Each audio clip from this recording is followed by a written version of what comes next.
السلام عليكم ورحمة الله وبركاته. أرى دامسة بريدة دامسة سينا دامسة خايو دامسة كوكاما لمما كوكاما سبما في كوكاما حواس خينيا خن خيسة جرو خنين كيسة ديمي أركي خنين إيان أركي أنقلون دندين سنين دبرسو بربادة حرقي جتشودا nuti hawaasni keenya hawaasni Harargeedha. Harka namaa dha'u, harka namaa tumu, nama deeggaru, namaaf jala yaa'u, namni nu jala yaa'u, namuma jala yaana, namuma deeggarra, ifi beekaa keenya rabsu, wallaalaa keenya deeggaruu dhabu, beekaa keenya deeggaruu dhabu, nuti Harargeen wanni ifiif if cabsine dura. Kan dura ifiif if cabsine, kan lammadaa kan nuti fi cabsine salaalaniite ambitii nurra dulteechu ambitiinis nu cabsite ambitii ambaa miti diinaa miti yookaan Keeniyaa Suudaan Araba yookaan nama biraatii miti Oromoo jechuun saba keenyaatu nurra duleechu akkamitti yeroo dur haatee limna dingilirraa eegalee hanga eega amma giraanyirraa eegalee jechuun haga amma Imaam Ahmedirraa eegalee hanga ammaatti Harargeen takka gabrummaa jalaa baateen beeytu dhumaatiin takka dhaabbatee beeku duutirraa dhaabbatee beeku sababni waa lama sadii afuriin cabne jechuudha islaamummaan tokkummaa dhabuun wal deeggaruu dhabuudhaan siyaasaa biraan nurra dalaganii waan biraa jechuudha waan biraatiin cabsan kanaaf har'a gabaabsee waan inni dubbachuu barbaadu jira waan inni dubbachuu barbaadu OPDO'n Ameerikaa irraa dhufne yookaan immoo Iraaq irraa dhuftee nu bulchutti hin jirtu. Oromoo isiinis OPDO jechuun Oromoo qaama keenya Oromoo. Gaafa Tigreen gad dhuftu waggaa 27 kanarraa dubbanna. Gaafa Tigreen dura gad dhuftu Tigreen waan goote TPLF jechuun gaafa gad dhufu OPDO jaarrate. OPDO'n eenyu fa'i Shawaa Wallaggaa fi Arsiidha. Harargeen keessa hin jiru. Isaan jaaramanii barumsa harkatanii aangoo harkatanii mootummaa keessa qabeenya harkatanii jiraatanii jechuudha. Aangoo keessaa boota qaban, qabeenya keessaa boota qabeenya qaban, barumsaas harkatan. Harargeenoo qabeenyaas hin harkanne, barumsaas hin harkanne, aangoos hin harkanne. Harargee eenyu bulchu? Shawaa fi Wallaggaa fi Arsiidha. Namni gayyaa'ee bulchu. Hanga aanaatti jechuudha. Hanga aanaatti, hanga godinaatti namni bulchu. Hangaan beekutti Arsii fi Wallaggaa fi Shawaa bulchaa jechuudha. Namni Harargee tokko ka bulchee beeku hin jiru. Waggaa 28 dabre keessa. Kanaaf nuti OPDO Harargeen diina beeyna.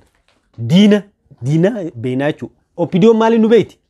OPDO fi Tigreen maali nu beeyti? Nuti ABO nu beeyti jechuudha. Sababa saniin beekaa keenya, hayyuu keenya, wallaalaa keenya, barataa keenya, qotee bulaa keenya, daldalaa keenya, barsiisaa keenya, hunda jechuudha sheekaa keenya hunda biyyaa baasanii hidhanii kaan bahara dhumee hiraata qurxummii ta'ee kaan waraabessaa fi jawween gaara keessa nyaadhamee kaan shiftaan qabamee akka fedhetee kaan akka bineensaatti kareetti qabamee gurguramee biyyarraa yaa'ee jechuudha.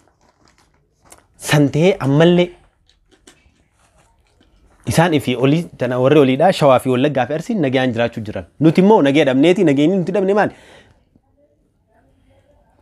Aksiyoona gurguddaa duraan biyya teenya keessa jirullee diiganii dhabamsanii siyaasaan irra dalaganii dhabamsanii nagaa godhatan biyya isaanii. Nuti biyyi teenya nagaas dhabde daldalli tokko hin jiru, investarri tokko hin jiru, wanni takka illee hin jirtu. Namni keenya waan godhu dhabee ijoolleen teenya barumsarra hin jirtu. Namni sadaqaa kadhachuu gattaa'e jechuudha. Magaalaa Harar xiqqoo san qofa keessa sadaqa kadhachuu hin jirtu maali? Hanga nama hagami? 3,270 jira. Magaalaa Harar keessa qofa. Akkasumatti Awwadaay, akkasumatti Haramayaa, magaalaa Oromiyaa tana guutuu keessa sadaqa kadhatuun taa'ee namni keenya kan jiru. Hagan qabu jechuudha. Waliigala nam 9,710 9,710 waliigala hanga Finfinneetti jechuudha kan nuti hisaabne keessa deemnee magaalaalee tana hunda keessa hisaabne harkaa qabna. Kana ta'ee magaalaa Dirreedawaa keessa akkasii jira. Ilaa Finfinneetti akkasii jiranii jechuudha sadaqa kadhatuun. Kana maaltu nu godhe? Tokkummaa dhabuudhaa fi Harargeen jechuudha nama tokko beekaa tokko kan Harargeen deemu dhabu. Beekaan keenya eenyu jala deema? Nama biraa jala deema. Kam sammuu keessaa qabna? Nuti Oromoon tokko, nuti Oromoon dhiiga takka, nuti Oromoon qaama tokko nuti Oromoon addan baanu kanaaf keessaa qabna nuti. Garuu namni kutaan biraa san of keessaa hin qaban. Tokkummaan keenya namoota nu baasu. Oromummaa namuu nurraa naqu tokko nuti Oromoon. Kiristaana Islaamaa waaqeffataa hundi keenya tokko. Garuu immoo nama dura mana isaa kana keessa xaragateetu mana kana keessa gizeeti ruumii makaddaa TV kana sitaaraa gizeeti tuti bitattee kana hunda xaragattee ol qixxeeffattee mana ollaadhaa dheeyxee wajjin akkasitti xareedaa jechuun namni isa yoo dadhabaate keetuun xaraganne namaa xaraguudhaaf maaliif iyyita sani dubbiini arraaf asirratti hin dhaabaa Harargee kam goonee haa jaarru afran qalloon arra gad dhuftee mootummaatti harkachi laannaan mootummaa hojii dalaguu eegallaan maaliif irra duulama maaliif kutaa sadeeniin irra duulama maaliif arra nuti hawaasa keenya wanni itti baraaruu dandeenyu waa meeqa waa takka qofa takkittiin maali hawaasa keenya sadaqa kanattuu ta'ee jiru san hawaasa keenya kofee jiru san kofaatii san jalaa baasu wanni nuti godhuu qabnu maali mootummaan kun fedhu gittaatara fedha haa ta'u fedhu bineensa fedha haa ta'u fedhu nama gatu haa ta'u jonosaayitii nama hojjetu haa ta'u yoo fedhe arrammoo hawaasa keenya Harargee san baraaruudhaaf hogguu amma dura diinati ta'u turre abaa hojanii nu fixu turan arrammoo maqaan san lammada nutti hin deebi'u mootummaa kanaa wajjin illee taaneeti hawaasa keenya san lubbuu baraarra haju yoo kana taane qofa mootummaan kun waggaa 20 kan dhufu garteemi isaa bulcha hanga kanatti isaa hojii yoo taane mootummaa hawaasa keenya san lubbuu ni baraarra ennee yaan karaa kaaniin dhaaba dhufu dhaaba deemu dhaaba jiru hunda deeggarreef hawaasni keenya Harargee san lubbuun hin baraaramtu.